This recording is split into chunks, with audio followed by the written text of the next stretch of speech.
Videns Dominus, flentes aurores Lazariad monumentum, lacrimatus est coram Iudeis, et clamava. Lazare veni foras, et prodit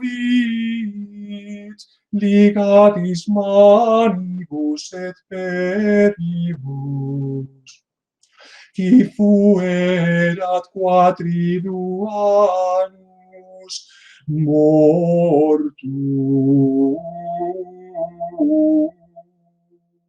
Para algunos religiosos, el trabajo manual, es decir, hay que comer y de alguna manera el fraile pues colabora con su trabajo en tareas, fundamentalmente los religiosos que no eran sacerdotes, en las tareas de la huerta o propiedades que tenía el monasterio. De esa forma conseguían pues unos bienes imprescindibles para mantener, para sostener la vida física.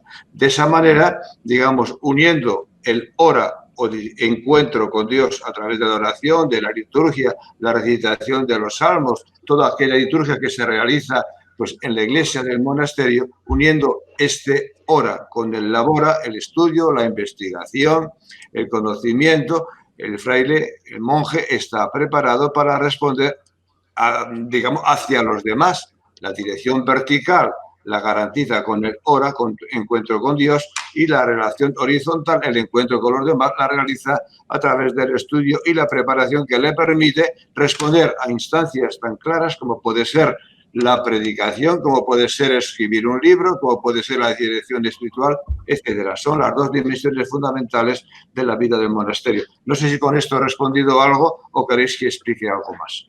Sí, discúlpame, tengo la secretaria que es mujer y es más capaz que yo, eso ya lo hemos dicho aquí, los varones lo hemos comentado, que me ha dicho graba, se me había olvidado comenzar la grabación, ahora sí estamos grabando ya, pero cuando he empezado a grabar, os aviso que estamos difundiendo estas imágenes en nuestro proyecto, es sano todo lo que hablamos, es libre, es abierto, pero tenéis que saber que somos visibles en las redes sociales, se nos ve hablar, ¿no?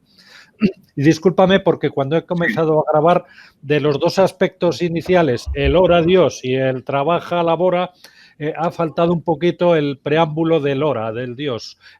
La principal reunión monástica está basada en eso, me ha faltado.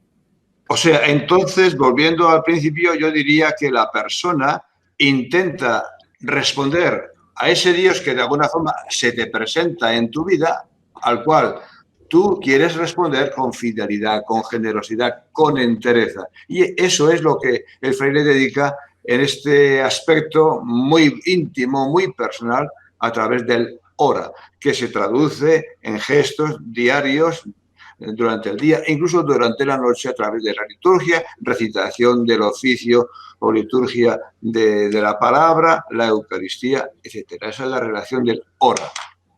Bien, perfecto. Y cuando nos reunimos, te visitamos allí en tu monasterio, nos recibiste amablemente. Espero poder repetir esta visita en muchas ocasiones y disfrutar de estar allí contigo y con el grupo. Y yo te preguntaba, ¿qué hace ahora el monje actual de San Millán? Bueno, el monje actual, claro, han cambiado muchísimo los tiempos y por tanto, el monje si algo tiene que hacer es siempre dar respuestas. La respuesta es compromiso, diríamos, serio, con autenticidad, con generosidad. Y claro, la respuesta a Dios sigue siendo la misma. Dios está ahí, de esa forma un tanto, digamos, secreta, escondida, no visible, pero real. Por tanto, el campo de la oración, del encuentro con Dios, la meditación, la Eucaristía, la liturgia de las horas, eso sigue siendo más o menos parecido, aunque ha variado en aspectos concretos, ¿no? Ya no se reza, digamos, con un solo libro como antiguamente a través de aquellos grandes cantorales que se colocaban en el facistol, sino ahora cada uno tiene su propio libro para hacer el seguimiento, la recitación, por ejemplo, de la liturgia de las horas. Pero luego la parte, digamos, relacional respecto de los demás sí que ha variado muchísimo. porque hoy el monje o el religioso que somos nosotros, agustinos recoletos, en realidad tenemos que responder a muchas instancias. Concretamente aquí nuestra presencia en el monasterio de Ayuso significa la presencia de una comunidad religiosa que es consciente de que en sus manos está depositada una herencia de valor incalculable que ha sido reconocida como patrimonio de la humanidad, monasterio de Ayuso y de Ayuso, justamente por esa respuesta que los monjes dieron en su momento y queremos dar hoy, auténtica, ante un mundo que necesita, digamos, testigos cualificados. Tenemos, por tanto, que a través del turismo prestar un servicio en el cual nosotros transmitimos en el mensaje, en la forma más adecuada a estos tiempos, algo que entendemos que es fundamental, que es necesario y que merece la pena transmitir y servir a los visitantes. Por tanto, a través de la visita al monasterio, nosotros queremos dar una especie de respuesta no solamente artística, donde se presenta, se puede ver, pues lo que se refiere pues algo pictórico, algo arquitectónico, o todo lo que se refiere fundamentalmente a la transmisión origen de la lengua, que es importantísimo, también de alguna manera que podemos transmitir y transmitimos, digamos, una respuesta humana de, diría, conciliación, de paz, de colaboración entre las personas. Esa sería la acción fundamental que hoy el monje, el religioso, quiere transmitir a la sociedad. Junto a eso, nosotros tenemos aspectos concretos sobre los cuales nos dedicamos y comprometemos en el servicio, digamos, a los fieles en distintas parroquias, la de San Millán, Berceo, Estoyo, San Andrés, Vigate Torre, donde un sacerdote, que en este caso es Agustín de Recoleto, trata de apoyar, de animar a los fieles, a los que atienden, en la perspectiva, si quieres, espiritual o religiosa. Todo esto se va a enriquecer mucho en nuestra situación presencial. Yo te decía, es filosófico lo que me comentas y así un poco Sí. Perfectamente. Me procede decir ahora una cosa. Ese enfoque religioso, algunos se nos escapa, unos sois más religiosos, otros somos menos, algunos ninguno, unos tenemos una idea política, otros otra, pero aquí vamos a formar un grupo de armonía, investigación y de disfrute, respetando absolutamente todo y en esa línea el enfoque religioso que has dicho, que habrá muchos que comulguen con esa idea, adelante, y otros que no, vamos a disfrutar de esa pluralidad. Encantado. La pregunta final que me ha quedado, ¿tenéis la liturgia en ebook? La liturgia, nosotros actualmente, nosotros no somos monjes, somos religiosos, por tanto nosotros, la liturgia que realizamos tiene un carácter ya comunitario, más bien privado. La hacemos nosotros como comunidad de religiosos. Pero cara al público, nosotros no prestamos el servicio litúrgico, excepto algunos días especiales en los cuales en la iglesia del monasterio celebramos, por ejemplo, la Eucaristía, el día de San Agustín, que es nuestro fundador y nuestro padre, el día de San Millán, lógicamente aquí, el día de la traslación, o Santa Rita, por ejemplo, el otro día, es la forma en que transmitimos la liturgia nosotros servida al público. Sí, pero la pregunta es, ¿la leéis en formato ebook? No. Nosotros tenemos libros editados. Bueno, hay quien tiene eso y alguna vez lo utiliza para, a lo mejor, para poder agrandar, digamos, el cuerpo de letra que le permita poder leerlo, pero habitualmente no. No nos parece que no es necesario, es mucho más cómodo para nosotros utilizar el libro impreso tradicional. Bienvenido, Guillermo. Bien, vamos a dar paso a la siguiente intervención novedosa. Estábamos en vida cotidiana, evolución de la lengua, creo que ya hizo Domingo el otro día, sigo, Berceo no está, soportes y tintas soy yo, que ya os contaré un poquito, grafía el ductus, el camino no está, música sagra, música profana, gastronomía no está, naturaleza, patrimonio ya lo hemos hecho, restauración ha fallado a última hora, imprenta, tecnología, función didáctica, iconografía.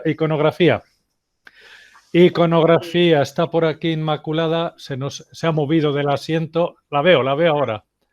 Estoy. Está. Pero estaba otra cosa, confieso. Sí, que estaba mirando un WhatsApp. Está permitido, sabes que somos docentes y entendemos todo, ¿no? Oye, ¿y tú qué haces guaseando? No estoy guaseando, profe, estoy tomando apuntes. Bueno, venga, sigue. Inmaculada, cuéntanos un poquito por dónde has iniciado tu investigación, ya que nunca estuviste en la sesión técnica. Queremos conocer cómo enseña esa iconografía, cómo estamos ahí con el pan de oro y los dorados, de lo que tendremos tanto que aprender, esos colores que yo os voy a mostrar luego. A ver, yo por ahora me he quedado con el marfil, con la tela musulmana y con las piedras y las joyas de la Arqueta de San Millán.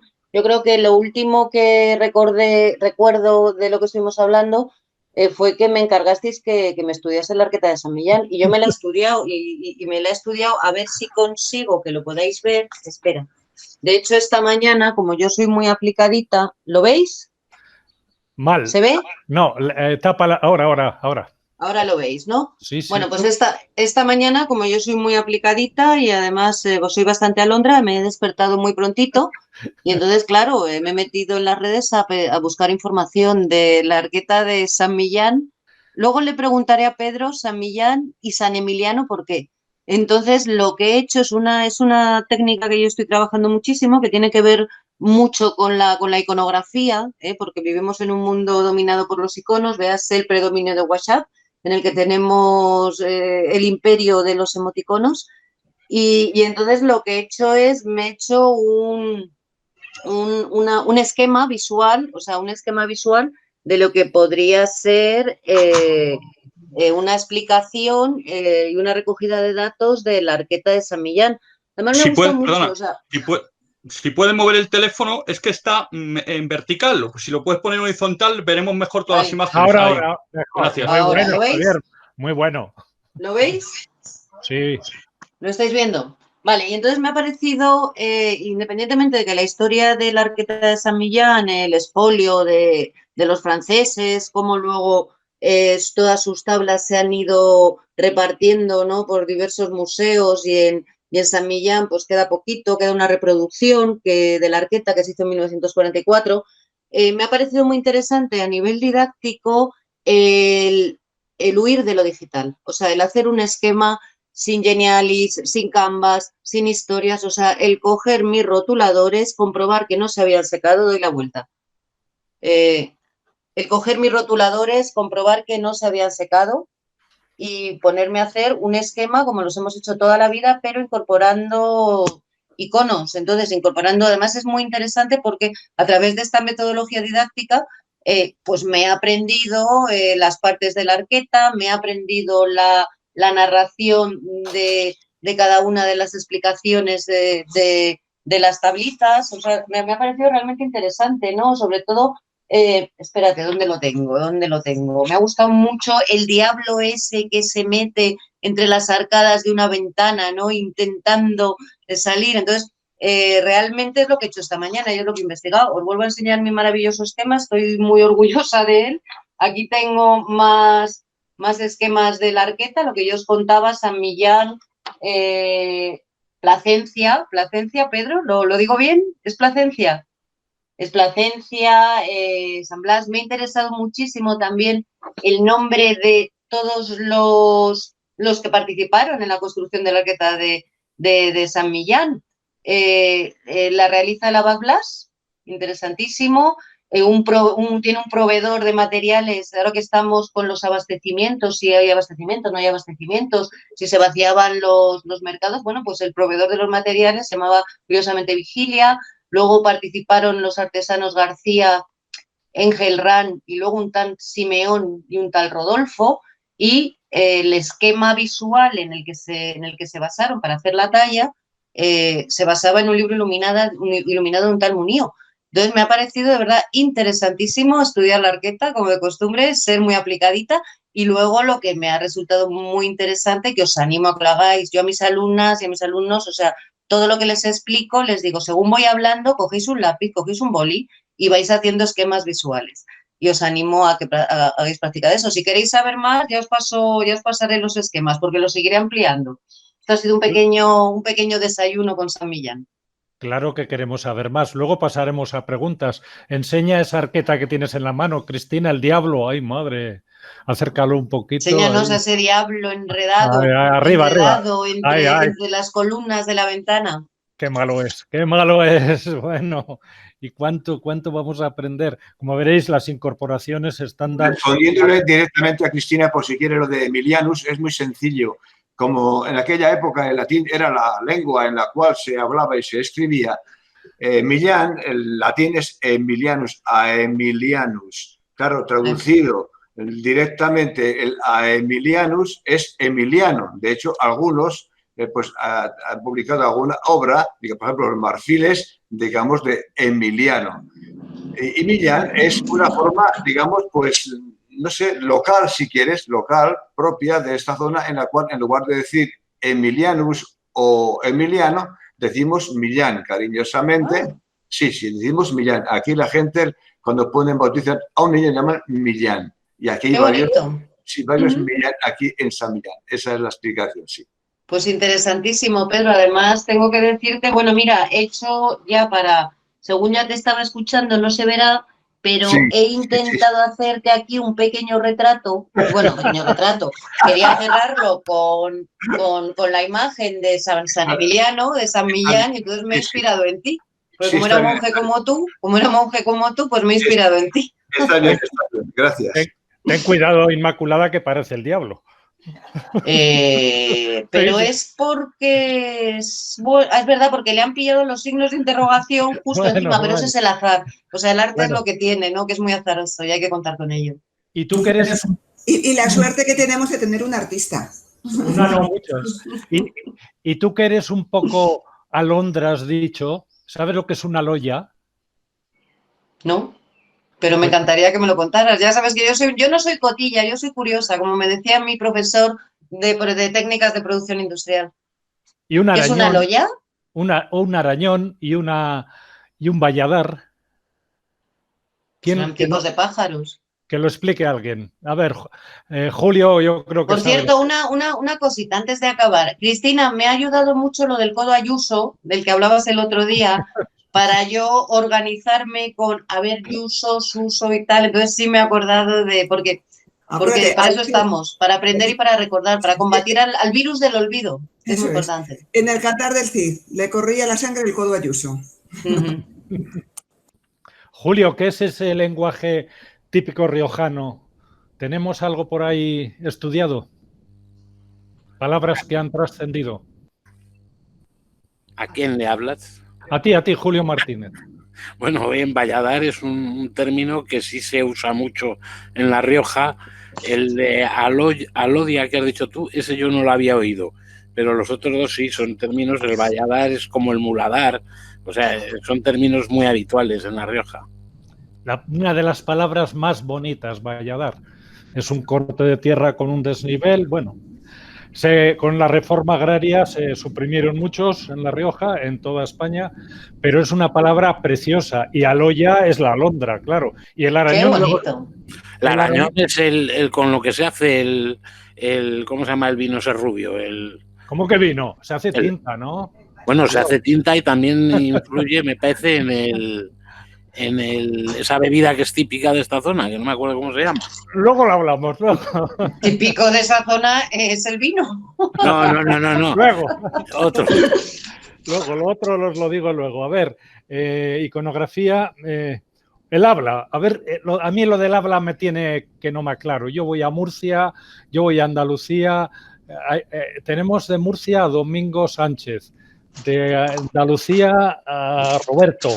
Y eso es habla, eso es lengua, eso es dialecto. Venga, te toca que nos aclares un poquito cómo evoluciona el español, el romance y dónde estamos ahora. Roberto, cuéntanos.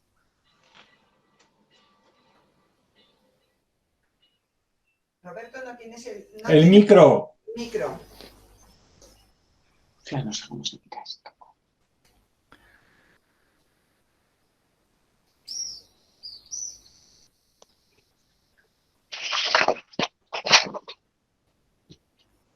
No tiene el micro. Roberto. ¿No se escucha?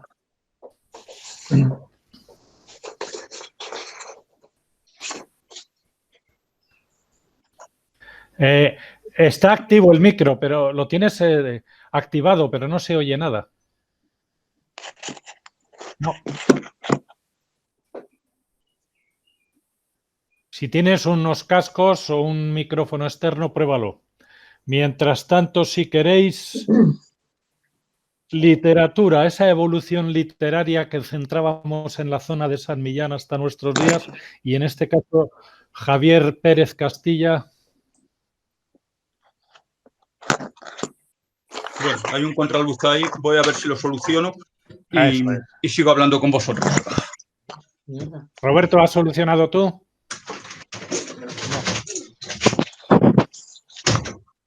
Bueno, vamos a encender aquí arriba. Roberto, mira la configuración en los 3 puntos de la derecha. Lo tiene activo, porque se le ve. Ahora, mejor. Ahora, Roberto, continúa. A ver. Vale. Bien, ¿no? Sí, lo que decía es que había preparado un pequeño Padlet, ¿vale? Para enseñároslo y así comentar un poquito lo que preguntaba ahora mismo José. No sé si le tengo que dar a presentar ahora o... Sí, sí. Vale, porque lo tenía puesto incluso en mi espacio, en el espacio de Google Classroom. Lo he visto. Pero presenta lo tuyo. Sí, pues a ver cómo encuentro yo esto. Presentar abajo a la derecha, presentar ahora. Vale, a ver. Un momentito.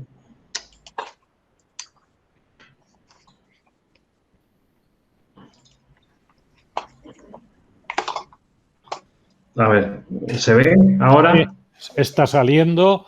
Ya estamos viéndote. Adelante.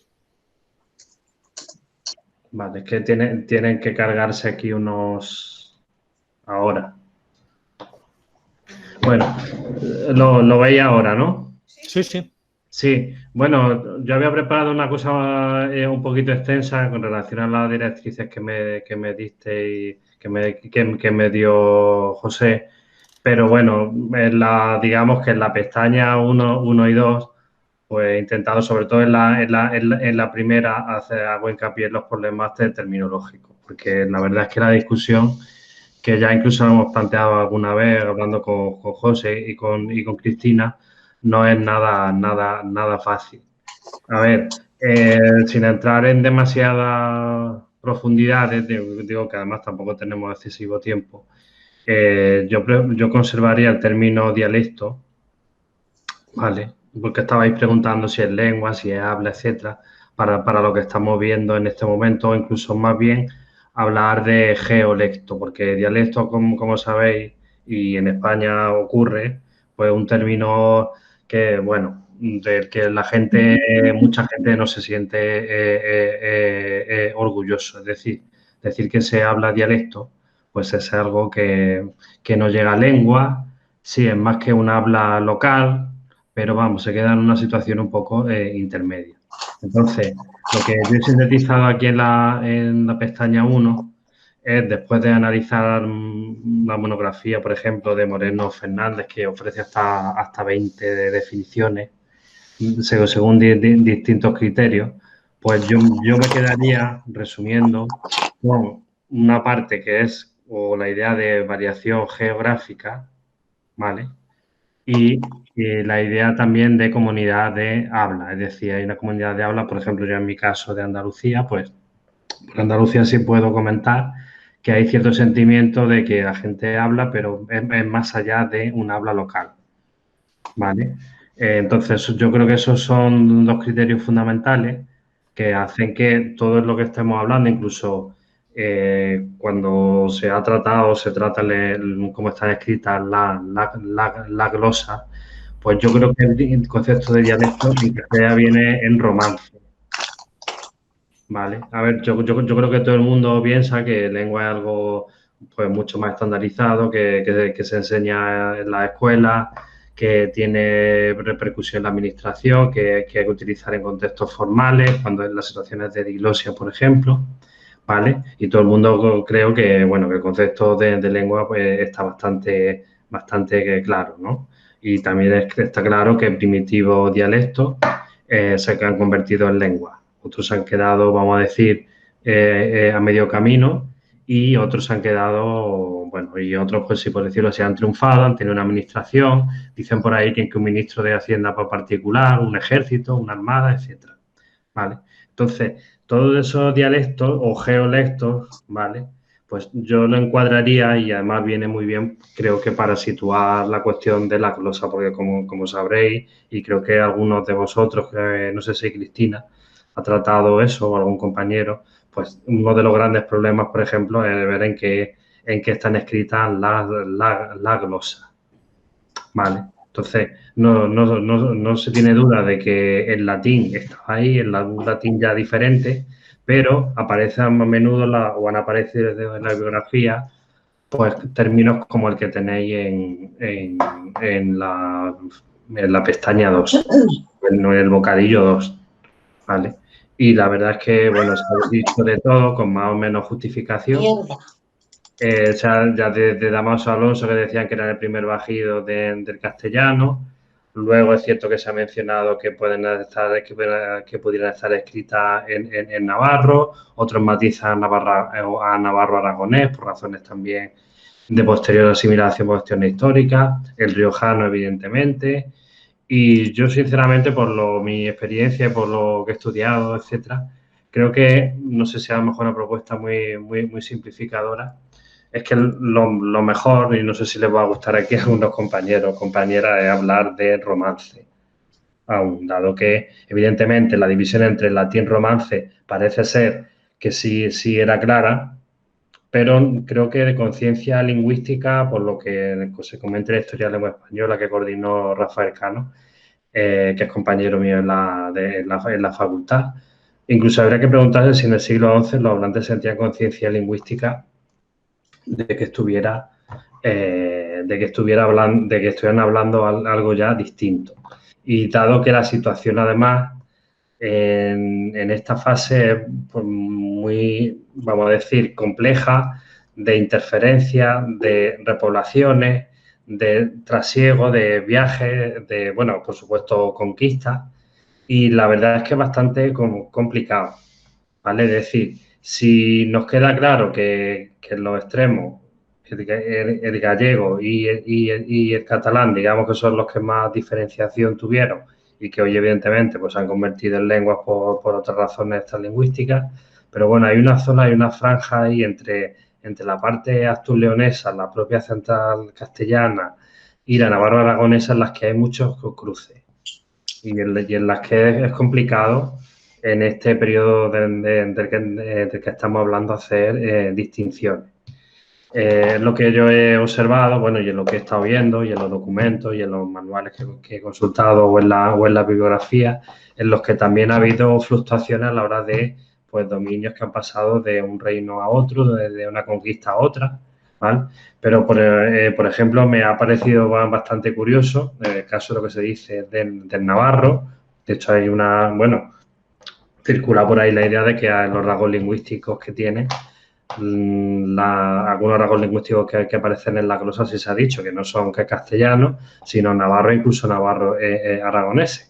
Pues parece ser que hay documentos, la acta de coronación de Carlos II en 1750 y Carlos III a finales del siglo XIV, en las que aparece escrito en idiomate navateterre.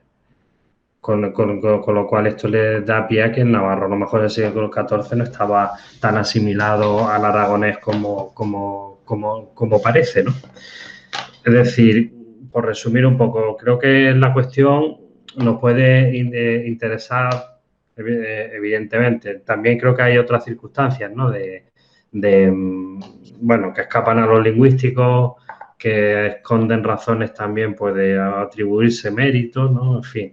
En cualquier caso, por los testimonios que hay y también por la fecha, porque estamos hablando, si por ejemplo la glosa silense, la glosa emilianense, la fechopidal, en la segunda mitad del siglo X y parece que la cronología es del siglo XI, pues digamos que estamos en un momento en el que es muy complicado establecer distinciones, establecer, por supuesto, lenguas, etcétera. Entonces, mi idea, lo que yo creo a partir de lo que he reflexionado es que se puede hablar de modalidades dialectales. Luego es cierto que el proceso de cada una de ellas, que es lo que presento más tarde, pero no sé si por el tiempo, creo que si queréis luego hacer una pregunta o incluso en la viñeta, como veis, un espacio para comentarios, pues habría que ver cómo pasó el castellano de ser una modalidad dialectal, además en bastante contacto con el vasco, del que procede curiosamente la reducción de las vocales breves abiertas a 5 vocales, ¿vale? Pues evidentemente lo que comentaba es lo que se puede ver, por ejemplo, en el caso de 4, la famosa cuña castellana, que ahí pues ya entraría un proceso en los que ya un dialecto, en principio, pues ya alcanza una consolidación a través de razones que también se han discutido, no tanto que quizá, como siempre se suele tener la imagen del castellano, como lengua imperialista y arrogante, sino que también se dieron circunstancias como mayor poder económico, sociopolítico y una cuestión demográfica importante, ¿vale? Y entonces, bueno, quería terminar por el momento y si queréis luego podemos retomar esto, porque me resulta interesante que la propuesta que hizo, por ejemplo, Inés Fernández Ordóñez, como sabéis, académica de la RAE, en su discurso de ingreso, y que viene un poco a decir que no es solo que el castellano en exclusiva fue el que se extendió y el que se propagó después de la unificación de Castilla y León en forma de cuña, así una especie de forma triangular, sino que los dialectos románicos centrales, ¿vale? Fueron, no sé si tan más importantes, pero a un nivel bastante importante.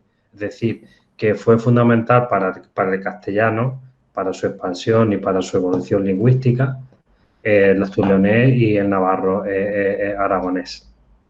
Sí, estamos en la fase de presentación primera de los nuevos. Nos queda Javier Pérez Castilla, nos queda Pilar y nos quedan las empresas que hoy tenemos a las 2 y quiero dejarles unos minutos. Y luego en la segunda vuelta retomaremos absolutamente todos, uno a uno, los que queráis intervenir. Adelante, Javier. ¿Qué pasa con esa literatura desde ese momento? Bueno, buenos días a todos. Estoy disfrutando y como es habitual en nuestras citas, aprendiendo muchísimo de las personas que me han precedido en su exposición. Inmaculada, todos, en fin. Yo, al tener un poco, no quiero decir bailar con la fea o el feo del grupo, pero al tener una parte menos lucida o menos determinada, llamémoslo así, que el resto de mis compañeros en este proyecto, que es un poco la evolución de la literatura bajomedieval, ello me ha permitido cierta libertad a la hora de intentar delimitado, acotar el tema. En este sentido, voy lentamente, no sé si os decepcionará esta confesión, pero intento ir con paso más o menos seguro sobre algunos temas que quizás puedan ser interesantes o aportar algo a este proyecto. En ese sentido, me he centrado estos días más en el desarrollo de un concepto que es muy importante para entender el cambio de cultura eclesiástica a una cultura más civil, a una cultura más profana, que es el concepto de secularización. Lo digo en términos generales y con todo el respeto que me inspira el conocimiento que atesoréis las personas que estéis aquí, pero para entendernos y haciendo una reducción un poco genérica, estoy trabajando ese proceso de secularización, es decir, me he tornado un poco más en teórico, digamos, histórico-filosófico que en el ámbito exclusivamente de la filología por ahora. Luego volveré a la filología. He intentado establecer una serie de jalones o señales en el camino, ¿no?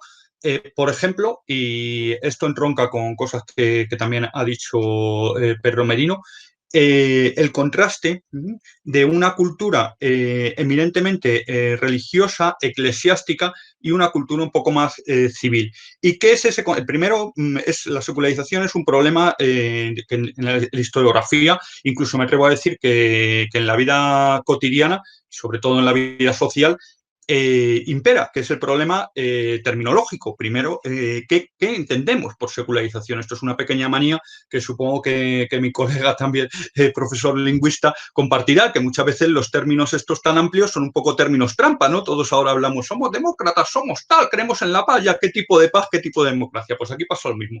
¿Qué se entiende por secularización? Entonces, yo he ido en mi recorrido un poco de los conceptos más arraigados, que no por ser genéricos dejan de ser ciertos, que es un poco el proceso de reducción o expropiación de bienes, culturas, tal, eclesiástica al ámbito civil, vamos a denominarlo con un término amplio y moderno. En ese sentido, me interesa un poco la pugna entre la autoritas y la potestas, la autoritas religiosa, el poder civil, un poquito ver cómo eso se va desarrollando a lo largo de los siglos.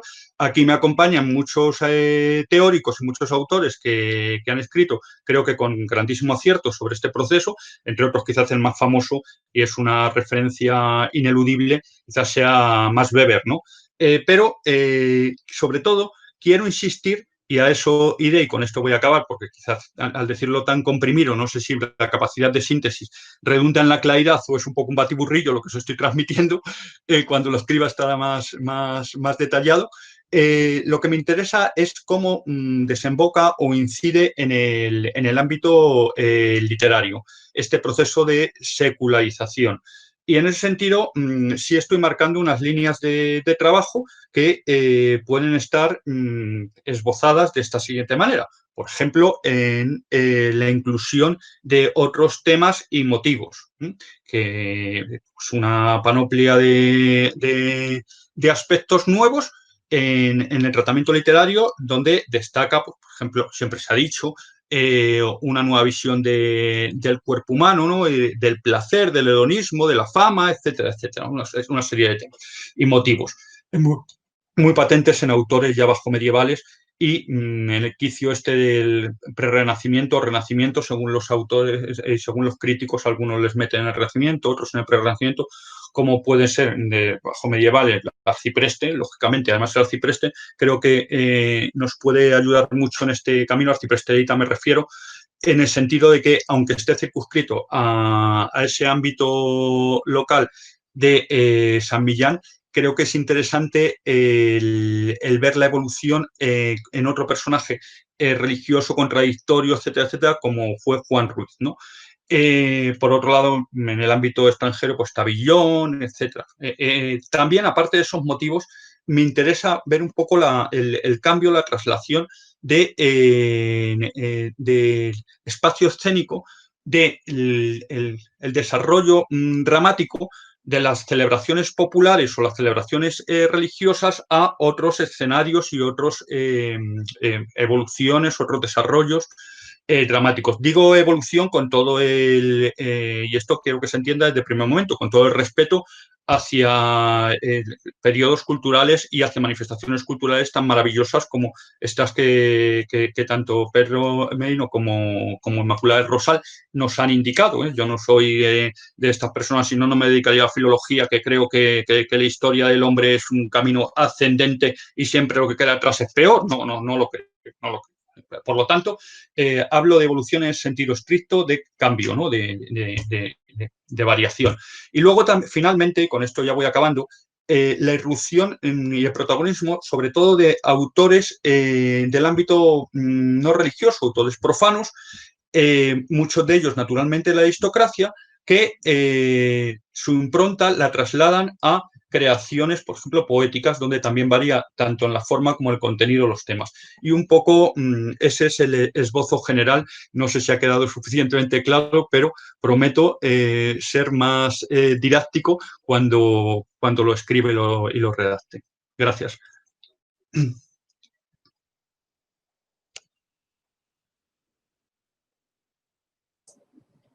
El micro, José. ¿Se me ha oído? No sé si... Perdón. Decía que nos has dejado con la curiosidad. Queremos saber más. Dentro de tu conversación, dentro de tu presentación, lo mismo que con los otros compañeros, con las palabras estas nuevas riojanas o adaptadas a las regiones, y cuando has dicho, a ver si Pilar me dice, hay en La Rioja un municipio cerca de San Millán, igual Julio lo sabe, Guillermo, Pedro, Pilar, Tere, los que sois de por allí. Es un pueblo que conserva una corrala o algo parecido, un teatro antiguo donde hacen actividades. ¿No? No sé si alguien lo conoce, porque tendremos que ir a visitarlo, y hacen anualmente representaciones de teatro antiguo clásico, algo así. Pilar. Sí, yo he oído hablar de eso también, y sí, lo que no me sale es el pueblo, pero sí es cierto. Existe una corral antigua donde se hace una representación. Sí, me enteraré a ver cuál es, porque ahora no me sale cuál es. Y si hacéis el favor, los investigadores de La Rioja, les escribí y no me han contestado. Ahora repasar en mi ordenador, porque queríamos visitar y queríamos invitarles, ya que están haciendo una recuperación cultural importante asociado a lo que has dicho, Javier. Pilar, así que el pueblo de San Millán, ¿qué es, qué fue y qué va a ser? No se te oye, Pilar. Audio, activa el micro. Pilar, No se te oye. tienes que clicar en la pantalla y activar el micrófono. Mueve el ratón, micrófono en rojo, pulsa sobre él. Vamos, que puedes. Las primeras veces se nos hace difícil, pero luego mueves el ratón, verás un micrófono. Ahora. Mira, el pueblo es Canales de la Sierra. Está ahí en la Sierra de Cameros. Ahí está, en Canales. Y sí, hacen una representación, bueno, hacen como un festival de teatro, que no es solo de un día, dura unos días. Yo, si queréis, me puedo poner en contacto con el alcalde de Canales y preguntarle y que me diga cuándo hacen el teatro y todo eso. Es en Canales, es muy bonito, ¿eh? Sí. Muy bonito. Le das nuestro contacto y le invitaremos a participar. Adelante, Pilar. ¿Qué fue San Millán? Sí. ¿Qué es y qué será como pueblo? Bueno, pues mira, ya con esto de la despoblación y la inmigración que se produjo en los años 50 y 60, pues la verdad que nos hemos quedado en mínimos. Es un pueblo que a mediados del siglo XIX tenía 800 habitantes aproximadamente y hoy estamos pues como 200. De todas maneras, seguimos teniendo todavía una escuela, hay ya muy pocos niños, pero bueno, pertenecemos al CRA de Badarán y dentro de lo que cabe de los pueblos de toda la zona, yo creo que somos el pueblo que más servicios tiene, que hemos podido mantener. Pues tenemos farmacia, tenemos unas tiendas y bueno, tenemos consulta médica, tenemos la escuela. De momento parece que eso va a seguir, pues esperemos que por bastante tiempo. Es un pueblo fundamentalmente, ha sido hasta hace unos años un pueblo fundamentalmente agrícola y ganadero, pero hoy en día la ganadería pues ya prácticamente ha ido desapareciendo. Quedan, sí, todavía 3 o 4 ganaderos y 3 o 4 agricultores, porque claro, con la mecanización del campo, esos 3 o 4 agricultores hacen toda la jurisdicción que hace 50 años hacían pues 50 labradores. ¿Y qué más quieres que os diga? Sí, pregúntame. Que el pueblo tiene 3 asociaciones, creo, una fundación, 2 asociaciones, una del propio, que la conocerá Pedro, otra que es la más popular de tierras de San Millán, ¿no? Cuéntanos un poquito cómo se defiende hoy. Bueno, hay una asociación cultural juvenil que la crearon hace 2 o 3 años y bueno, pues hacía alguna actividad también de tipo pues más o menos cultural. Y luego la Asociación de Tierras de San Millán también es nueva, bastante reciente, de hace también 3 o 4 años, y se hizo pensando un poco más en dar, a ver, que no todo fuera económico, pero que sí ayudara, que ayudara pues a los restaurantes que hay en la zona, a las tiendas que hay en la zona, a las explotaciones más o menos que hay en la zona. Era un poquito, a ver, económica, bueno, tampoco es económica, pero bueno. Y luego pues hacemos actividades también culturales, lógicamente. Es una asociación sin ánimo de lucro, claro, por supuesto. Y tenemos mucho contacto con los grupos de teatro de Sapo, del mercado de eventos tenemos también relación y queremos juntarnos con ellos para hacer varias cosas. Y eso es fundamentalmente la asociación. Queremos recuperar costumbres, algún producto típico que se han perdido, como este año ya hemos empezado con la recuperación de los pestiños y en ese, así nos movemos un poco a poco, porque somos poca gente y luego la gente que está, pues está ocupada pues en su restaurante, en su tienda y no tiene mucho tiempo. Dime. Muy bien. La otra asociación es más religiosa. Pedro, cuéntanos un poquito y ahora ya cerramos San Millán.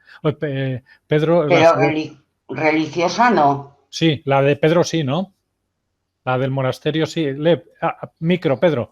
La tuya, la de Amigos de San Millán, no. Pero tú te refieres a Amigos de San Millán. Sí. No, me refiero a la de Pedro. Pedro, ¿cuál es la asociación que hay ahí en el monasterio? Bueno, aquí asociación, una que está unida al monasterio, sería la Asociación de Amigos de San Millán. Es una asociación de personas de toda España que por una cosa o por la otra han tenido relación con el monasterio y que han privilegiado de alguna manera. Es decir, ellos han tomado como parte de su identidad el defender todo aquello que representan los monasterios de San Millán, tanto el de Suso como el de Yuso. Fundamentalmente, en este caso, para ellos, Yuso, en cuanto a que hay una comunidad religiosa que es la que garantiza el sostenimiento, mantenimiento y, digamos, la mejora de todo lo que se refiere al monasterio. Es una asociación realmente muy valiosa, porque desde el principio han estado incondicionalmente al servicio del monasterio. Y ha habido personas de todo tipo, digamos, a veces de gran significado social o político, que por lo tanto han podido de alguna manera influir positivamente para conseguir cosas, sobre todo para dar a conocer todo lo que se refiere al patrimonio de los monasterios de Suso y Yuso, y buscar a veces pues todos aquellos contactos imprescindibles para poder llegar a lo que se ha llegado, al reconocimiento de patrimonio de la humanidad. Esta asociación actualmente tiene unos 300 y pico, digamos, asociados, tiene una presencia por lo menos anual en cuanto que celebran con el pueblo de San Millán unidos a ellos la fiesta de la traslación. Ese día tienen la asamblea general y además de tener la asamblea general, pues tienen la celebración de la Eucaristía compartida, como digo, con el pueblo de San Millán, e incluso tienen una comida de fraternidad que suelen hacerla siempre en el refectorio del monasterio. Años se han juntado más de 200 a comer ahí, lo cual quiere decir que en la Eucaristía ha habido incluso más gente, porque algunos se van por razones X. En todo caso, es una asociación que realmente merece la pena tener en cuenta y que promociona todos aquellos aspectos que considera que son de valor. Por ejemplo, actualmente están promocionando aspectos referidos pues al cardenal, Minguella, Toribio Minguella. Bueno, este no fue cardenal, este fue obispo, ¿no? Pero actualmente están promocionando un poco la figura de un rojano realmente desconocido, pero importantísimo, la historia de la restauración del monasterio de Yuso, e igualmente imprescindible también en la restauración del monasterio de Valvanera. Los dos han estado más o menos unidos en su origen en la restauración después de la desamortización. Esta es la Fundación San Millán, como digo, realmente un brazo secular, pero importantísimo para defender los derechos y promocionar todo lo que se refiere pues, al patrimonio cultural de Suso y Yuso. ¿Cuota de socio? Pues actualmente la cuota son 50 euros, una cosa mínima. En realidad ellos no lo toman como un aspecto, digamos, de financiación ni de soluciones económicas, sino más bien como de apoyo diversificado que en un caso concreto pueden actuar aquí o allá y por tanto la cuota es mínima, con la cual pues anualmente se restaura alguna cosita. De hecho tenemos una sala muy bonita que ha sido acomodada en las famosas habitaciones abaciales que ahí está en el claustro alto de San Millán y que la llamamos pues Sala de los Amigos de San Millán porque ha sido restaurada precisamente con su apoyo económico. Cuando vayamos vamos a conocer más, igual nos queremos asociar. ¿La cuota en qué euros está? 50 euros. 50, vale. 50 perfecto. euros al año, sí, realmente Perfecto. mínimo. Os daremos la oportunidad, si nosotros que quiere compartir con nosotros es bienvenido. ¿Cómo no? Pilar, ¿qué cuota tenemos en la de amigos, en la asociación Valle de San Millán? ¿Cómo se llama? Tierras de San Millán. ¿Qué cuota tenemos ahí? Sí. Pero bueno, tenemos buena relación entre todas, ¿eh? No pasa nada. Sí. Euros. ¿Nosotros? Sí. La nuestra, 10 euros al año. Venga, vamos, hombre, vamos, que hay que apoyar. Bueno. Oye, 10 euros al año. Bueno, mira, luego hacemos, hacemos unos calendarios en Navidad cada 2 años también. Muy bonito, porque hacemos un rally fotográfico todos los años. Puede participar todo el mundo. Entonces, las fotos ganadoras, que son preciosas, la verdad, que hacen unas fotos la gente que yo me quedo alucinando. Las ponemos en el calendario. Cada mes una foto. Y bueno, pues es la manera de sacar un poco de dinero. O sea, es así, pero la cuota 10 euros al año. Guillermo, van a tener que hacer un calendario 3D para la próxima edición porque vamos a participar y les vamos a complicar. Bueno, vamos a dar segundo turno de palabra. Antes, mirad, estos encuentros que hacemos los hacíamos en petit comité, 4, 6, 8 personas, y cuando empezamos a hacerlo a media escala, a partir de 20 personas, fue porque algunas empresas dijeron, oye, os ayudamos a este proyecto, ahí me dan el dinero, pero yo lo regalo, yo os lo doy, lo reparto, no me lo quedo, no me lo meto en mi bolsillo, lo comparto. Y esas dos empresas que están financiando este proyecto son PC Componentes, que ya conocéis al representante, pero ahora nos tiene que hablar como empresas, y Audiovisuales Data desde Barcelona y PC Componentes desde Murcia. Haced vuestros 3 minutos de la voz comercial, decirnos qué hacéis aquí, por qué nos ayudáis, y continuamos ya con el segundo turno, según lo previsto en la agenda. Adelante, Domingo. Buenos días, soy Domingo y por una parte soy filólogo y aquí pues expreso mi gusto por la lengua, la literatura y el estudio, que fue por donde conocí a José Dulás, que representando la empresa PC Componentes, pues fuimos a la Semana de la Educación y allí pues conocí sus proyectos y a partir de ahí pues el querer apoyarlo. PC Componentes es una empresa informática de venta online, está en Murcia, tenemos otra sede en Madrid y bueno, hay venta a nivel nacional, Península, Baleares, Canarias y también Portugal y bueno, vamos poco a poco expandiéndonos. Tenemos soluciones tanto de equipos informáticos, tablets, ordenadores, componentes, impresoras, de todo un poco y yo me encargo de la parte de educación, de cómo enfocarlo a la parte docente y a el uso que se le puede dar. No solo comprar un ordenador, sino cómo utilizarlo o las herramientas que pueden tenerlo. Os invito a entrar a la página y cualquier duda, pues estoy en el grupo. Y nada, pues eso es sobre todo el cómo enfocarlo y cualquier duda o cualquier sugerencia o cualquier cosa que necesitéis, pues aquí estamos y también pues sigo apoyando pues mi parte, la parte de la lengua. Acordaos cuando bebamos el buen reserva riojano que nos estarán ayudando a financiarlo PC Componentes y Audiovisuales Data. Adelante, Carlos. Bienvenido. Hola, buenos días. Bueno, muy interesante el tema. Además, es para despertarse el sábado, ¿no? Uno se despierta así un poco y habéis empezado a hablar de temas diferentes, muy curioso. Nada, nosotros ya llevamos a tiempo trabajando con José, hace años que lo conocemos también. Habíamos colaborado con él hacía años. Somos una compañía, estamos en Barcelona, tenemos también comercial en Madrid y en Alicante. Bueno, tocamos casi toda España a nivel de comercial. Colaboramos con diferentes compañías. El tema técnico lo tenemos desarrollado con diferentes empresas colaboradoras. Y estamos dedicados sobre todo al tema de hardware y software para las aulas.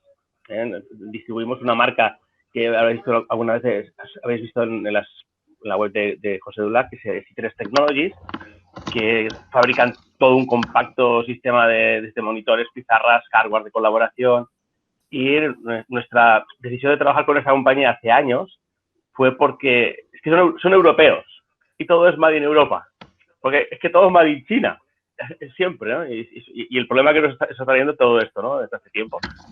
Y bueno, que sepáis que tendremos diferentes alternativas de enseñaros y siempre que podemos conseguimos licencias gratuitas de software, que José ya sabe cómo conseguirlo para todos vosotros. Y siempre que hace alguna cosa presencial, pues también estamos ahí e intentamos ayudar, ¿no? en lo que se pueda. En este proyecto nuevo que estáis haciendo vamos sobre todo a tocar nuevos temas de hardware que ya lo iréis viendo, pero sobre todo una cosa interesante, os he puesto en el chat un link que habla de C3 Technologies, que es sobre la nueva aula híbrida, que han desarrollado un sistema de gestión en el aula que se pueda combinar el aula presencial con la online, pues como están los gobiernos autonómicos y el central diciendo que tenemos que hacer la mitad aquí, la mitad allá, o un trozo aquí, un trozo allá, que no sé cómo acabará eso, pero bueno, al menos el desarrollo está realizado y lo podréis ver en próximas sesiones. Será bonito poderlo hacer presencial, pero eso ya el que manda es José cuando se pueda. Y cualquier duda que tengáis que podamos ayudaros, contar con nosotros.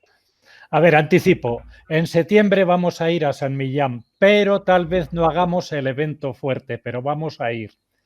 Tal vez dejemos para marzo el evento fuerte y la gran inversión, pero en septiembre el grupo que quiera estaremos en San Millán. Y en marzo será el evento total que estamos reservando por garantías. Lo haremos con Julio ahora cuando toque el tema por prudencia, pero brindaremos en septiembre con Pedro, Julio, Pilar, Tere y las empresas que quieren estar con nosotros. El evento posiblemente se demore un año. Bueno, eso lo tratamos al final. Agradecer que estéis con este apoyo, que ojalá estéis compartiendo con nosotros, que lo pasamos, cuando habéis estado, lo pasamos muy bien y os integráis muy bien con estos profesores un poco alocados, investigadores, y que montamos ahora mismo un equipo multidisciplinar de mucho valor, ¿eh? Todo lo que estamos haciendo lo vas cogiendo aislado, lo amasas junto y aquí tenemos un gran potencial de conocimiento, como repito tantas veces. Vamos a hacer un segundo repaso. Si hay algo que añadir, lo decís y si no, os tiro un poco de la lengua. Sed un poquito breves para poder dar opción a llegar hasta el final. Sigo sin saber lo de Almanzor, si lo quemó o no lo quemó, porque no está Javier para que nos lo diga. Ahí estamos nosotros buscando información, pero Javier nos la tiene que fijar. A ver, yo puedo intervenir. Claro. Si no recuerdo mal, creo que en el becerro se menciona que en la época de siendo abad, se me ha olvidado ahora mismo el nombre, es cuando Almanzor destruyó el monasterio. A ver, no lo voy a encontrar ahora porque resulta que lo tenía por aquí, pero al final me han quitado. Luego sí que está, ¿eh? O sea, está esto totalmente documentado que ocurrió. Y quería comentar solamente un momentito destinado a Javier Pérez Castilla. Mira, estoy ampliando un poco mi tema y estoy viendo la literatura en la Alta Edad Media. O sea, el origen de esa literatura en la Alta Edad Media, en la línea de lo que tú estás comentando, totalmente de contenido y protagonizado en el ámbito religioso, porque eras que tenían la cultura y los medios, y luego ya ahí continuabas tú. O sea que ya, yo no digo nada más. Pido la palabrita. Sí, pero última, si me permitís, seguimos el orden de luego libre. Inma. Palabra. No, era en relación al incendio, pues fue en el 1002 y de hecho en mi... A ver si consigo yo enfocaroslo. Aquí tengo Almanzor y para acordarme le he incendiado el turbante. Aquí lo tenéis y al lado tengo puesta la fecha. El pensamiento visual, el poder de la imagen para recordar datos, fechas, ideas, momentos. Hay una preciosa obra de teatro de un escolapio del siglo XIX, creo que es, que ha recopilado ediciones emilianenses, Valle Camacho, que está en nuestro grupo colaborador, que la compramos, la tengo por ahí. Es una obra teatral en la que vamos a basar nuestra performance con tambores y el incendio de Almanzor, que efectivamente existió, pero queremos dar juego a nuestro investigador. A ver, Teresa, ahora... Abad Ferrucio, se llamaba Ferrucio el abad. Teresa, Potamia, ¿y qué me dices de San Felices o por dónde vas investigando? Audio.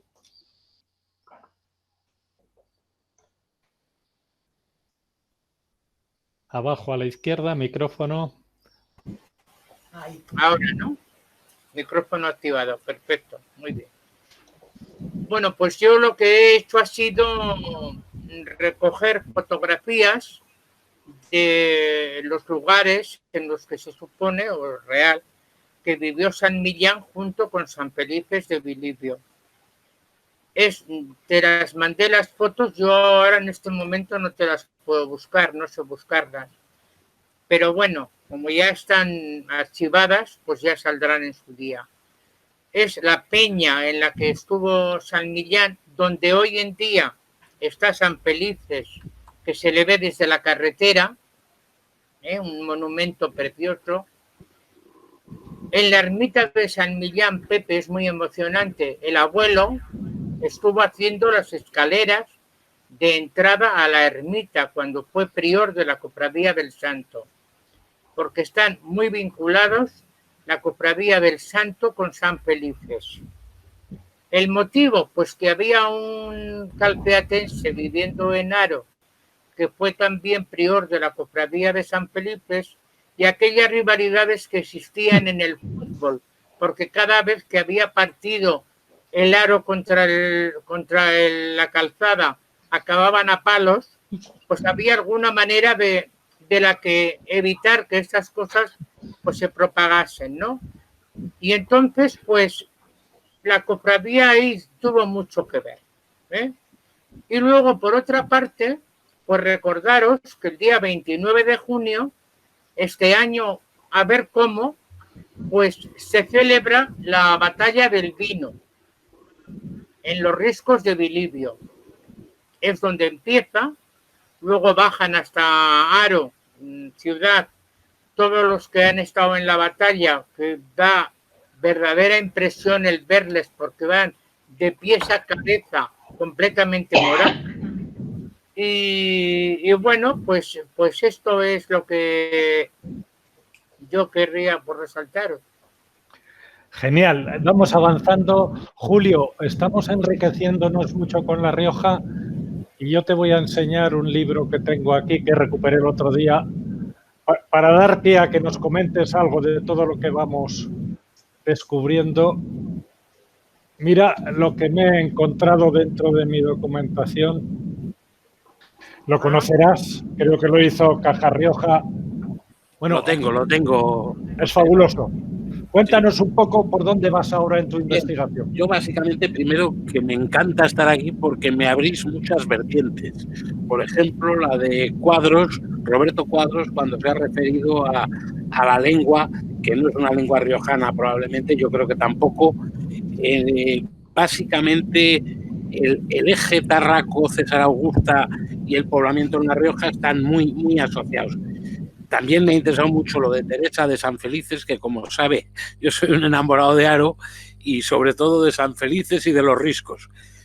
Y fundamentalmente, voy a ser muy breve, que no es posible entender San Millán sin entender toda esa trayectoria que viene prácticamente desde el siglo V o VI, no sé exactamente la fecha, hasta actualidad, y que es una trayectoria permanentemente ocupada. O sea, no, ya hoy podemos asegurar prácticamente con una seguridad del 90% que el San Millán de arriba, de Suso, estuvo ocupado prácticamente desde el siglo VI, bien como una productora de pergaminos, y claro, todo esto hay que reconocer toda esa tradición que viene desde el norte de África, desde Próximo Oriente, por el norte de África, toda la tradición egipcia que llega a España en torno al siglo III, y que ese eremitismo que se copia de allí, o esa tradición que se copia de allí, se acaba viviendo en un hábitat rupestre que ya existía previamente, como son las cuevas de Albelda, etcétera, que son probablemente anteriores a todo este desarrollo del eremitismo en torno al siglo III y IV. Y luego que evidentemente cuando llegan el siglo III a España van subiendo desde el sur hacia el norte y prácticamente lo que hacen es ¿cómo diría yo?, una iglesia paralela. Entonces viene sobre un mundo hispano-romano en donde la iglesia cristiana está fundamentalmente basada en el núcleo urbano, y estos eremitas son los que hacen por decirlo así, una religión paralela. Inicialmente es una religión tan paralela como que cuando se transforman en cenobio, como dice Arteta en todos sus cartularios, o sea, en toda la lectura de sus cartularios, son abades y abadesas, son monasterios o monasteriolos o cenobios, tanto de masculinos como femeninos, como dúplices, como dice Urbano Espinosa, pero básicamente están a un margen de la iglesia. Sus abades y abadesas se eligen por voto popular de los que hay allí, y hay suficientes documentos, sobre todo citados por Arteta, en que se demuestra eso, que como dice, la abadesa Numa es nombrada por votación de sus contemporáneos en ese cenobio. Luego, posteriormente, ya cuando llegamos a sitios más modernos, como decía Cristina, que básicamente son periodismo, es la parte reciente, la Alta Edad Media, es periodismo, ya esos van a depender de que esa estructura eremítica, cenobítica, monasteriolos, se incluye dentro de la religión oficial, y son los obispos de las ciudades los que proponen abades y abadesas que son, en definitiva, señores nobles o señoras nobles de la zona, que les nombran abadesa de uno determinado. Muy, muy rápidamente, uniendo a lo que decía Roberto Cuadros, el problema radica en la tesis doctoral mía, es de germanización de las poblaciones españolas en la Hispania tardoantigua, y en esa tesis yo creo demostrar que hay se puede detectar la presencia de nórdicos en España, y muy especialmente en La Rioja, pero entran a través del eje, como digo, Tarraco, César Augusta, que llegan a esta Rioja y hacen esta población, una población de fusión en la que, curiosamente, en el monasterio de San Millán predominan los nórdicos, o sea, gentes o bien góticas o bien descendientes de las fusiones entre góticos y mediterráneos, pero sus características antropológicas son claramente góticas. Entonces, claro, hay que ver ahí, que no lo tengo aún totalmente documentado, el papel del arrianismo en estos eremitas y en estos cenobios. Y por último, respecto a vida del individuo, evidentemente el monasterio era el hora labora que me dice, pero eso es muy reciente, y en sus fases iniciales lo que hacen los monjes, además de orar y todo esto que ha explicado Pedro, es fundamentalmente trabajar sus pequeñas huertas. Inicialmente los eremitas vivirán a costa de lo que las poblaciones del entorno le llevan por su santidad, etcétera. Pero luego desarrollan una serie de huertas, desarrollan mediante una serie de donaciones, compras, etcétera, una serie de campos de cereales, por ejemplo, creando las granjas de Ciuri y otras muchas granjas. También se hacen cargo de los recursos ganaderos con el consiguiente aprovechamiento de los pastos, lo que les dará muchos recursos económicos, dejando de utilizar pastos que pertenecen al monasterio. Y por último, el aprovechamiento de las salinas y de los bosques, que también significan... O sea, el monasterio en realidad, pasando ya la época del Islam, se convierte en el eje económico, político, social, religioso del entorno. Y es el que va a determinar y se va a asumir, por tanto, una serie de labores, tanto labores religiosas, como ha explicado Pedro, como labores fundamentalmente hospitalarias, fundamentalmente educativas y fundamentalmente sanitarias. Todo esto se desarrolla en esa vida de San Millán, que no, me refiero al monasterio de San Millán, que no es posible entenderlo con franjas sectoriales o con franjas segmentarias. Es una evolución natural que viene desde el siglo VI. Y por último, para acabar y para darle una alegría a José, yo tengo un hermano que vive en San Sebastián, cuyos dos hijos se llaman Millán y Mencía, ambos de esta zona. Perfecto. Claudia, ¿cómo hemos avanzado? Venga, los monasterios, la historia.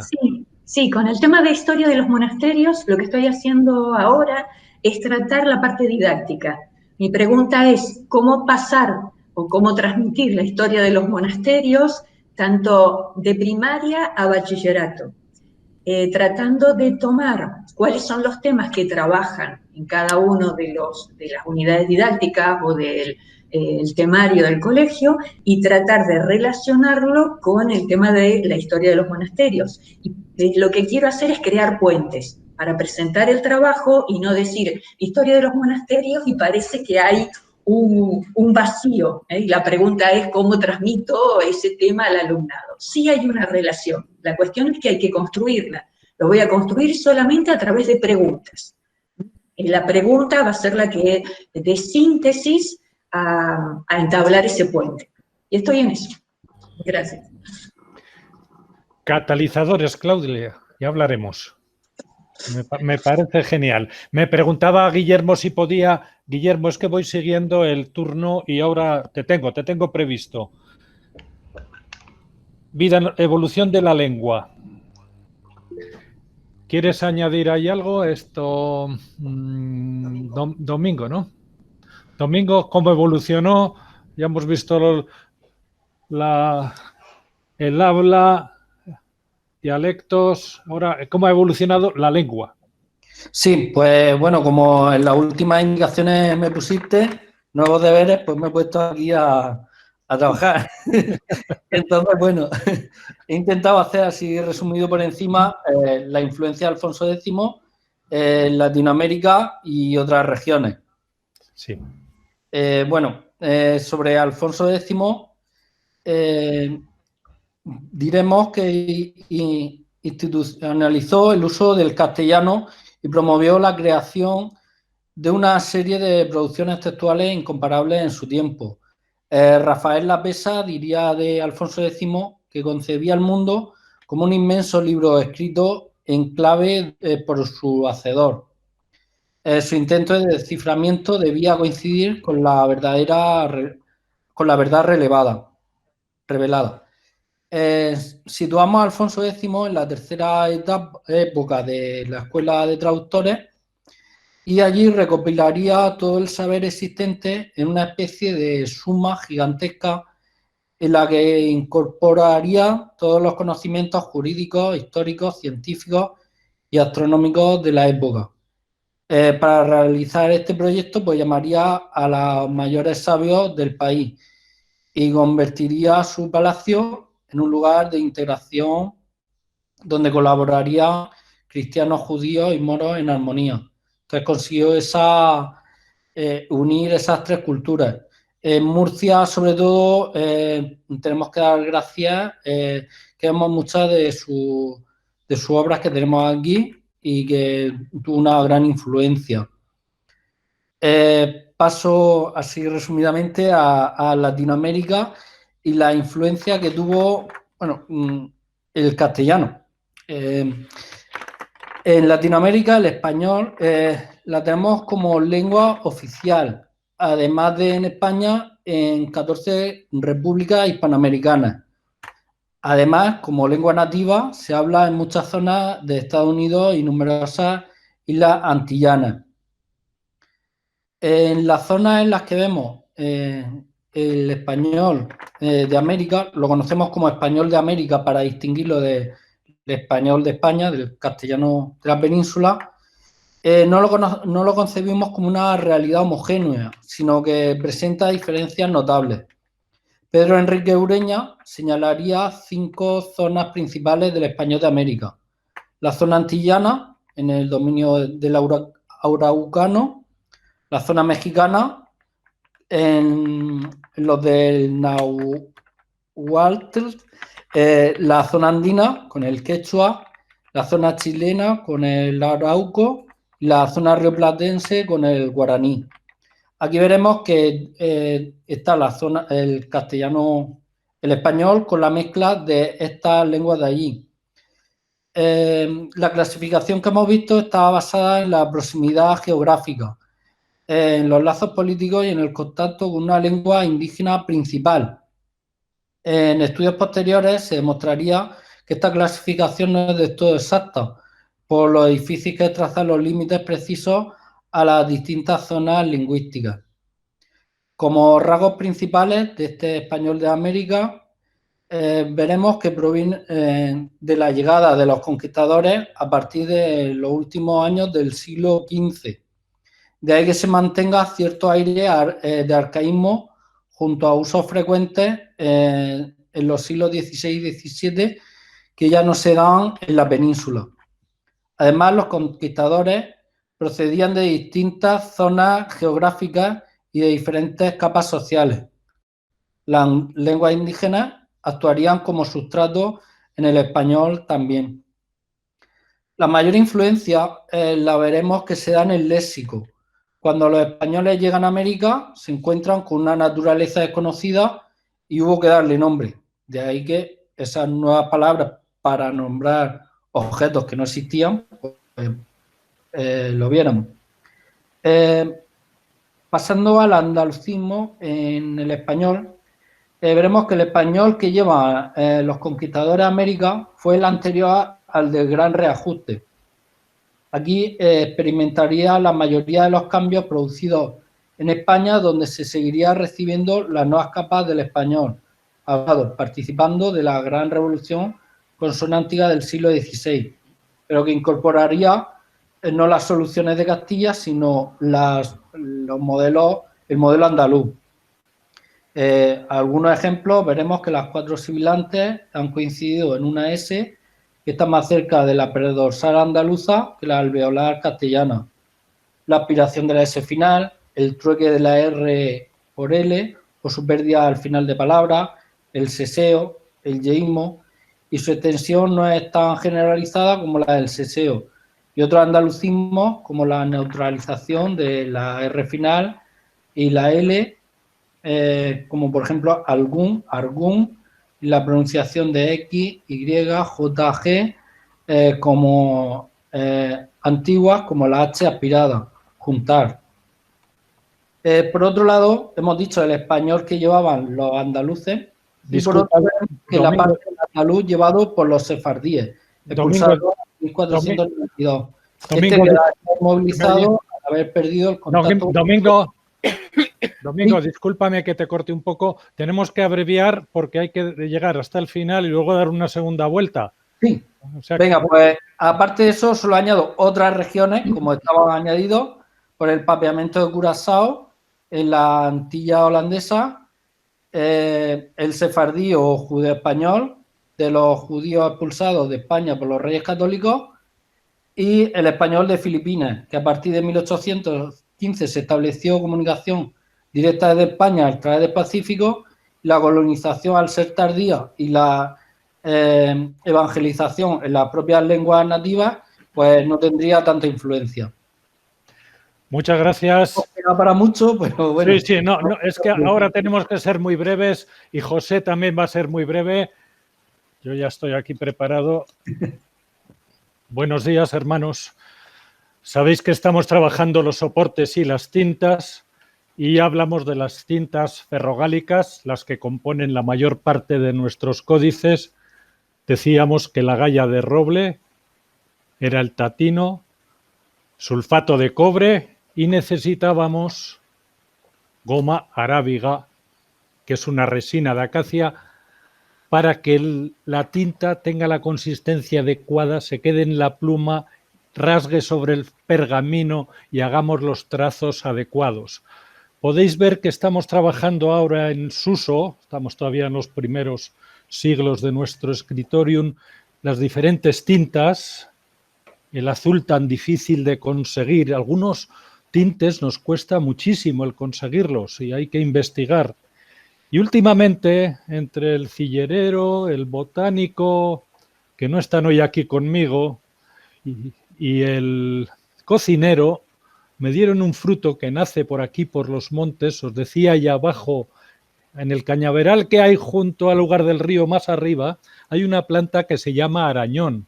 Y lo estamos aquí consiguiendo un granate precioso, que atended bien porque la tinta esta tiene un gran aroma, un excelente sabor, y esto se llama pacharán. Disculpad la broma. Fran, te toca. Venga, muy buenas. Voy a compartir pantalla. Yo, al igual que Claudia, estoy trabajando ya en la parte didáctica y os voy a presentar una audición gregoriana desde el punto de vista didáctico, una audición guiada. A ver, voy a compartir.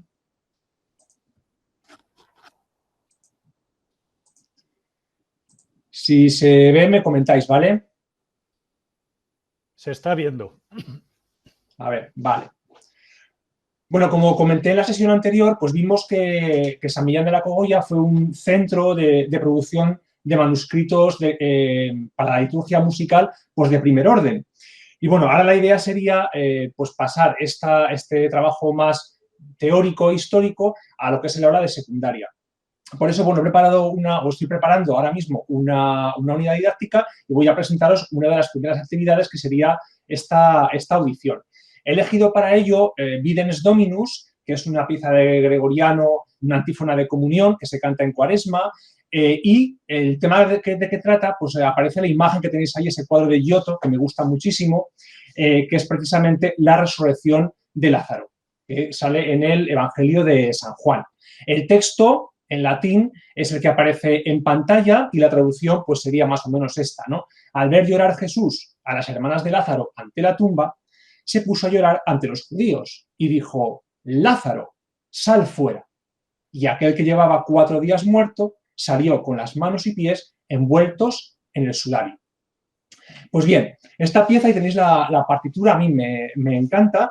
La versión que os he puesto ahí de la partitura es del Gradual Triplex, que es una edición especial del Gradual Romano, y a mí me parece muy, muy interesante. El Gradual Romano se publica en el año 74, justamente con las reformas del Concilio Vaticano II. Y esta edición fue posible gracias a la Asociación Internacional para el Estudio del Canto Gregoriano. ¿Por qué es una buena edición? Pues porque es un trabajo puramente científico, en el cual aparece la anotación cuadrada, pero no solo esa anotación, sino que también aparecen fuentes manuscritas más antiguas, otras 2 más. Por eso se llama Gradual Triplex, porque tenemos 3 notaciones. Por un lado, si os fijáis en la pantalla, en la partitura, aparece la anotación cuadrada gregoriana, pero en la parte superior, esos signos que aparecen son la anotación de Laón. Y en la parte inferior de las notas cuadradas aparece lo que es la anotación de San Galo. Esto es muy importante para el intérprete, para el estudioso de la partitura, porque nos aporta mucha información de cómo esa partitura debe ser interpretada, que los propios neumas gregorianos, de notación cuadrada, no nos dicen. Por eso es muy importante desde el punto de vista musicológico. Otro aspecto importante de esta, bueno, pues gracias a esos signos, pues vemos, por ejemplo, qué notas son más largas, qué notas deben tener más importancia, qué pasajes del texto musical, de esa melodía, deben ser más ligeros, en cuáles debemos pararnos más, darles más importancia. Y bueno, también me gusta mucho esta partitura porque es, como os he puesto ahí en la diapositiva, un canto a la amistad. Como dice Luis Prensa, estudioso del gregoriano, qué aspecto más importante que las lágrimas de un amigo para mostrar ese valor de la amistad. Es una pieza muy emocional, donde además vamos a ver que tanto texto como música están totalmente entramadas en cuanto al aspecto puramente emocional. La melodía gregoriana expresa de una manera muy, muy fehaciente lo que es la psicología del personaje, en este caso Jesucristo. En la tercera línea veis el texto Lázare, veni foras. Lázaro, sal fuera. Incluso podríamos decir que sería un comienzo de teatro litúrgico medieval. Ya sabéis que en las grandes festividades de Pascua, en Navidad, se representaban en los monasterios precisamente este tipo de escenas, los tres Reyes Magos, las Tres Marías en Pascua, que son los inicios de ese teatro medieval. En general es un diálogo cantado de estilo silábico, quiere decir que a cada sílaba le corresponde una nota, videns, dominus, flentes, pero en algunas ocasiones el texto aparece más adornado musicalmente, siempre con vistas a ensalzar la emoción o la palabra a la que se acompaña. Por ejemplo, la música empieza con una tensión increscendo. Empieza la nota fa, esa videns dominus, pero si os dais cuenta poco a poco va a ir subiendo. Al final de la primera línea tenemos una nota más, que es un sol. ¿Y dónde está la nota más aguda de la pieza? Justamente en ese grito. Evidentemente, ese grito desaforado de un amigo que está desesperado porque su otro amigo, que es Lázaro, lleva 4 días muerto. Lázare, veni foras. Y ahí tenemos la nota más aguda de la composición, si os dais cuenta. A partir de ahí, ya la melodía empieza a descender hasta los valores más o menos iniciales. Hay una tensión, como vemos, progresiva. ¿Y dónde están esos puntos donde hay un mayor adorno? Pues precisamente en el grito de Jesús, pero fijaos, por ejemplo, justo después en la tercera línea, et prodit. ¿Qué pasó cuando Jesús dice esto? Pues que salió, que resucitó. Entonces, et prodit va a estar más adornado. ¿Vale? O, por ejemplo, en la última palabra, que es mortus. Fijaos que hay muchísimas notas encima del tú, es que ha resucitado y estaba muerto. Entonces vemos cómo el autor lo que hace es resaltar esas palabras del texto. Ya sin más, voy a hacer la interpretación y, bueno, podéis seguir esa tensión musical de principio a fin.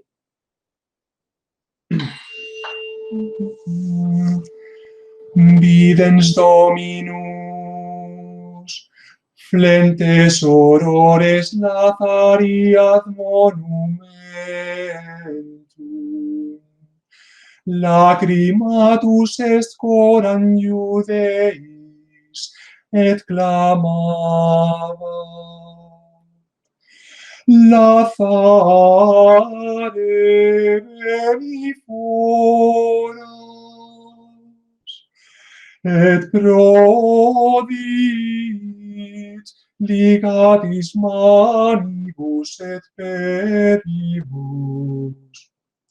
qui fuerat quatriduanus mortus.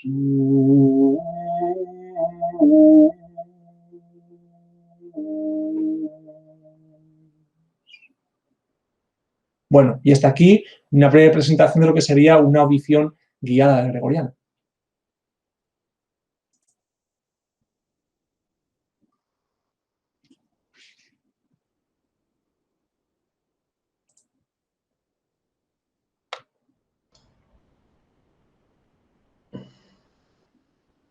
No sé si he dejado de compartir ya. Sí. Vale. José tiene el micro cerrado. Vale. Bueno, si os dais cuenta, es una pieza que casi es un recitativo, ¿no? El cronista va explicando casi sin moverse melódicamente hasta que se escucha ese grito de Jesús, que espero que lo hayáis escuchado más o menos. Ha estado fabuloso. Gracias, Julio. Pues por mi parte ya está.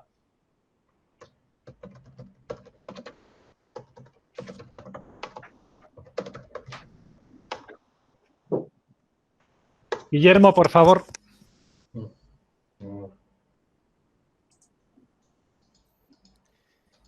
Guillermo, por favor, después de ese canto gregoriano no me atrevo casi. A ver. Bien. Bueno, lo primero saludaros a todos y bueno, espera que para que me veáis, a ver si me funciona la cámara, que este soy yo. A ver si me deja. Ahí estoy yo. Buenas a todos. A ver, la exposición que hice yo de estos catalizadores ya está grabada, ya está hecha. Yo quisiera añadir alguna cosa más. Lo primero, saludar a Pedro Merino, que lo tengo por aquí. Hola, gracias, Pedro. A ver, estoy con lo tuyo, pero que con esto del COVID no pude subir a terminarlo, porque quiero echar alguna foto más con la venia de Pedro. Entonces, bueno, porque los que hayáis, bueno, los que sois nuevos de estas videoconferencias, os comento un poco el documento y le enseño a Pedro un poco lo que tiene en su monasterio de forma tridimensional. Ya te digo que está en construcción. Comparto pantalla igual que Fran. Tipi. Que en principio ahora estáis viendo la pantalla de presentación Monasterio de Suso. Sí, correcto. Sí. Vale. Bueno, pues lo que hago es ese catalizador visual, que es un poco, si queréis os comparto en el chat el link, que no hay problema. Lo tengo aquí si queréis verlo un poco más en detalle, o si por ejemplo se bloquea. A ver qué es este link.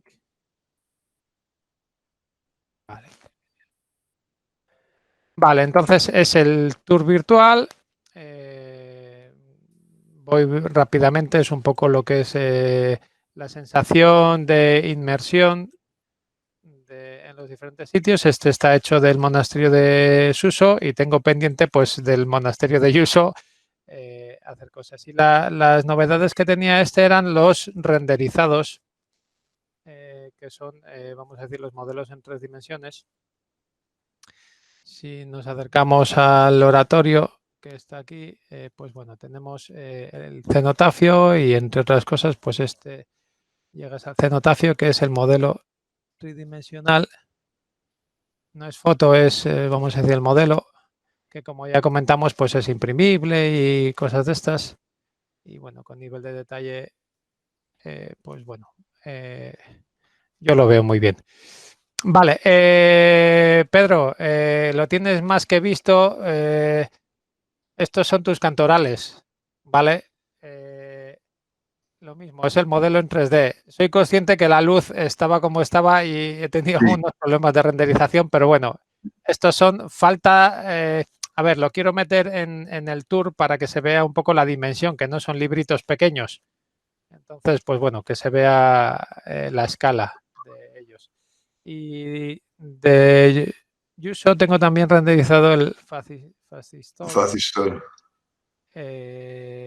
Pues lo mismo, creo que la calidad es buena porque se ven hasta los arañazos que tiene de todas las cubiertas, de esa piel de toro con los herrajes de hierro, pues bueno, ahí se queda reflejado. Entonces, bueno, no es canto gregoriano lo mío, es más una parte digital. Le dejamos el canto gregoriano a Fran, porque si canto yo probablemente llueva en toda España.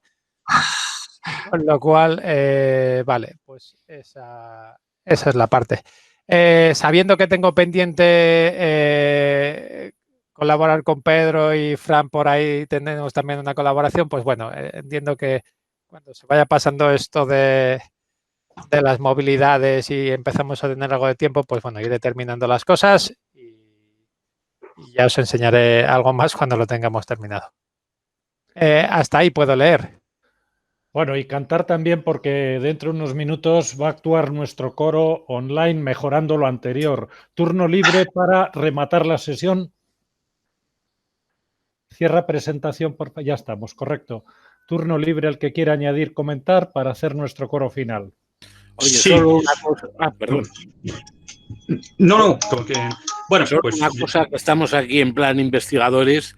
El término moro, que habitualmente es despectivo, no tiene nada que ver con los bereberes que vinieron a España. O sea, no vinieron moros. Los moros son los de Mauritania. Y la mayoría de la gente del Islam se siente bastante ofendida con el término moro, que realmente no tiene nada que ver con nosotros, aunque haya sido una divulgación popular.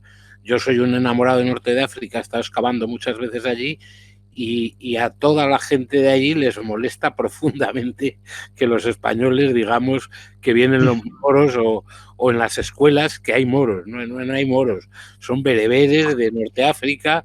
Los reales moros son los de Mauritania, que no son los que más hay en España. En una comunidad como la nuestra, en la que hay lingüistas, probablemente deberíamos guardar un poquito de eficacia respecto a estos datos. Mucho cuidado lingüístico, tenemos 4 filólogos aquí y mucho cuidado ético con todo, sí, y nos parece bien toda puntualización, Javier. Sí, simplemente 2 notas finales. Reiterar, bueno, el interés de estas reuniones y cómo voy aprendiendo, o sea que por egoísmo tenéis aquí a un fiel asistente.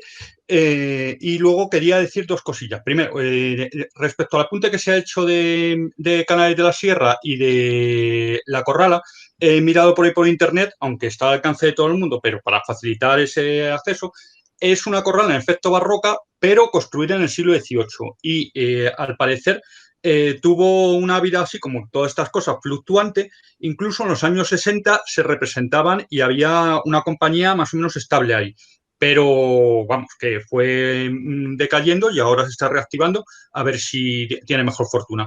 Y finalmente, un poco también por cerrar el trabajo que estoy emprendiendo, creo que es interesante desembocar en una especie, a Pedro espero que le guste esto, de síntesis entre la cultura moderna, vamos a llamarlo así, secularizada, y la cultura tradicional de raíz religiosa, que, por ejemplo, en el Renacimiento español está muy patente en todos los niveles, tanto en el literario como en el artístico, por ejemplo, en el político, etcétera, etcétera, con el monasterio del Escorial, sobre el que he escrito yo algo y sería que pienso que interesante establecer algunas analogías entre los espacios realmente conventuales y los espacios del monasterio que reproducen con una, aportación también más moderna, eso, biblioteca scriptorium, monasterio convento, jardines huerto, etcétera, etcétera. Simplemente estas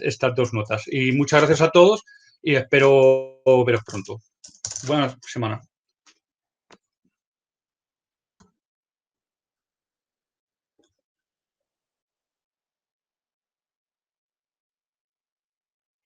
Fran, este silencio nos deja en bandeja. ¿Cómo era la primera estrofa? Hoy comamos y bebamos y cantemos y holguemos, que mañana ayunaremos. En el WhatsApp ha puesto Cristina lo que cantamos cada uno, creo. Ahí está, perfecto. Tercer y último intento, ya salga como salga. Venga. Hoy comamos y bebamos,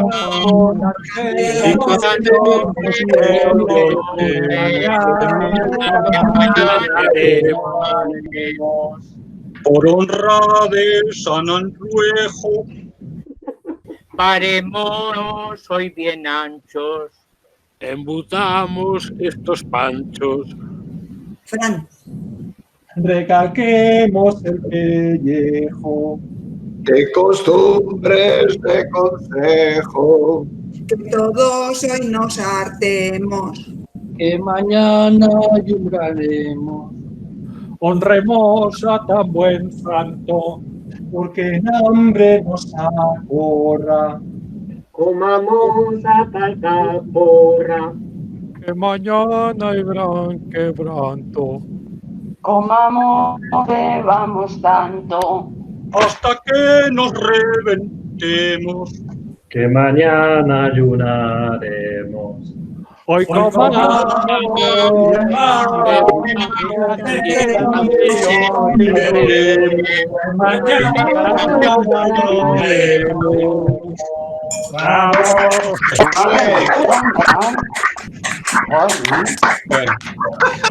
Enhorabuena. Vamos mejorando. Ha sido pero ha salido. Dentro de otros 1000 años nos va a salir perfecto. No, cuando estemos cerca todos, y nos estamos viendo quién canta, quién no, y en ese momento la cosa es completamente distinta. Ni que decir tiene que en septiembre vamos a subir a San Millán de Arriba todos cantando. Bueno, voy a dar información. Vamos a tener una reunión técnica a finales de junio con datos de cómo va todo la situación de mejora. Posiblemente anticipo visita a San Millán 12-13 de septiembre, visita de trabajo técnica y la sesión, nuestro evento en marzo. Pero os informo de cómo lo hacemos. Un abrazo para todos, cuidaos mucho. Adiós. Adiós. Igual a vosotros. Y la verdad que es un gustazo el pertenecer a este grupo. Yo no me lo habría pensado en mi vida que a mis años me iba a meter en un evento semejante. ¿Y cómo te manejas? Bueno, si nosotros contáramos lo bien que te manejas y lo que aprendemos. Venga, chicos, fenomenal. Venga, un abrazo para Adiós. Besito, que me tengo que ir a otra reunión. Un besito. Adiós. A los dos. Adiós. Chao. Adiós. Adiós.